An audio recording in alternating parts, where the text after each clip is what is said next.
abogado ng Ateneo Human Rights Center at ang National Union of Journalists of the Philippines o NUJP kasama iba pang grupo ng media ang naghain ng ika-8 at ika-9 na petisyon laban sa ipinapatupad na ngayong Cybercrime Prevention Act of 2012. Layo ng Republic Act 10175 na supili ng cyberpornography, identity theft at iba pang krimen na isinasagawa online.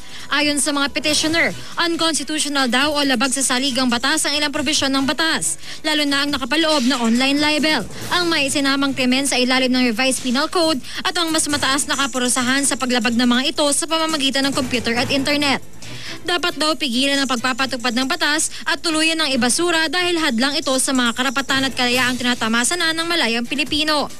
Labag daw kasi ang batas sa freedom of speech at expression, freedom of the press at karapatan ng bawat Pilipino na ipahayag ang mga reklamo nila laban sa gobyerno.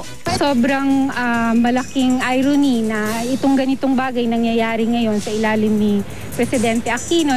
And to think this is the son of Cory and Ninoy Aquino, icons of democracy. Nais din ng mga petitioner na ibasura ang Section 19 ng Anti-Cybercrime Law na nagbibigay kapangyarihan sa DOJ na magsara ng mga website kung may patunay na may paglabag sa naturang batas. Maaaring maganda na turuan ka to be more responsible, but at the same time, the way to make you more responsible is through criminal liability. Lilinawin naman daw ni Justice Secretary Laila De Lima sa ilalabas na implementing rules and regulations ng RA 10175 ang hangganan ng karapatan ng DOJ. Pero ngayon pa lang may sentensya na si De Lima. Yung hindi yung talagang out and out arbitrary na makakita ka lang ng isang questionable computer data ay kaagad-agad namin ipapasara, kaagad-agad ibablock. Hindi naman gano'n doon sa pagbasa ko ng batas. Wala pa akong makita doon na pwede nating sabihin na unconstitutional. Yan din ang giniit ng palasyo. Layon daw ng batas na protektahan ng lahat mula sa mga mapang-abusong asal gamit ng internet. People are spreading the fear of this law, but people should also remember the power of the Constitution, the rights that it guarantees. That should be our safe harbor. That should be our refuge. Instead of imparting fear, we should be always telling the people our Constitution is there to protect our rights. Sabi ni De Lima, hindi raw dapat mabahala ang publiko. Ang prioridad daw kasi nila sa ngayon, tugisin ang organized cybercrime tulad ng cybersex at hindi ang individual na netizens. Pinabulaanan naman ni Senador Edgardo Angara ang pangamba na ilan na kahit mag-like ka lang o mag-share na isang post sa Facebook o Twitter ay maaari ka ng papanagutin. Alinsunod sa Section 5 ng batas na nagpaparusa sa mga tumutulong sa pagsagawa ng mga pinagbabawal na batas kasama ang libel. There is really nothing to fear except fear itself. And this fear is self-created. Sabi pa ni Senador Tito Soto, kailangan daw may paraan para papanagutin ng mga naninirang pulis sa internet, tulad ng pagpapanagot sa media kung may binabalita ang mga ito na malisyoso. Mga kababayan natin iba, binababoy, binabastos, ginagamit YouTube, ginagamit Facebook, ginagamit Twitter. Walang kalaban-laban. Who will they run to?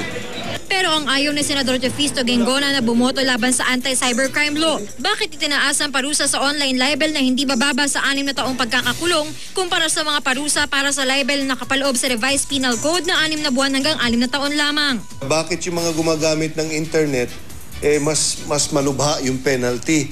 Hindi tama yon, hindi constitutional yon. Violation of the Equal Protection Clause. Pangalawa, pwede kang ma-prosecute under the Penal Code at saka pwede kang ma-prosecute under the cybercrime law. Hindi pwede yun. Paliwanag dito ni Congressman Sonny Angara na isa sa mga may akdang panukala sa Kamara. So, I think kaya pinasok yung 1 degree, it's not just for libel Yung 1 degree higher is for all crimes under the revised penal code. And the reason why it's higher is kasi mas madaling gawin, mas malaki ang threat to society if you use technology. Gayunpaman, maghahain na rin daw si Senador Angara ng panukala para amyendahan ng batas para pareho ang parusa sa libel, online man o sa pamamagitan ng ibang paraan. Sa ilalim ng batas, kailangan naman ng warrant mula sa korte para makakuha ng impormasyon ng otoridad tungkol sa isang subscriber o internet user. Pero puna ng mga kritiko, nakakabahala daw na pwedeng utusan ng gobyerno ang pribadong service provider na magbigay ng impormasyon. Binibigyan yung police ng authority to order certain things done, give information, provide assistance, and the police will be ordering private people, service providers, people with access to data.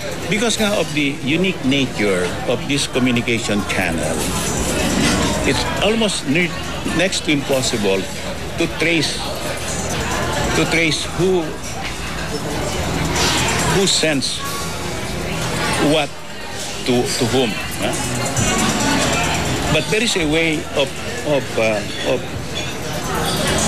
recording the source and origin without having to identify the sender.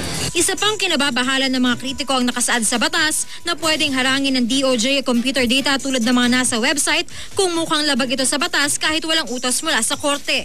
Walang standards, okay? Nakalagay doon, prima facie. Prima facie napakababa, no? Prima facie means on the face. Pag sinabi mo lang, sa tingin ko ay ganyan yung nangyayari. Ganun na yun, tapos na yun. Aminado si Senador Angara na kailangan baguhin ang bahaging ito ng batas. Kaya naman kasama daw ito sa ihahain niyang amendatory bill sa Lunes. What I will propose is that if the DOJ can only do that upon a court order. In the same case that you can only arrest or seize or do like a warrant. Ako si Jam Sante, ang inyong saksi.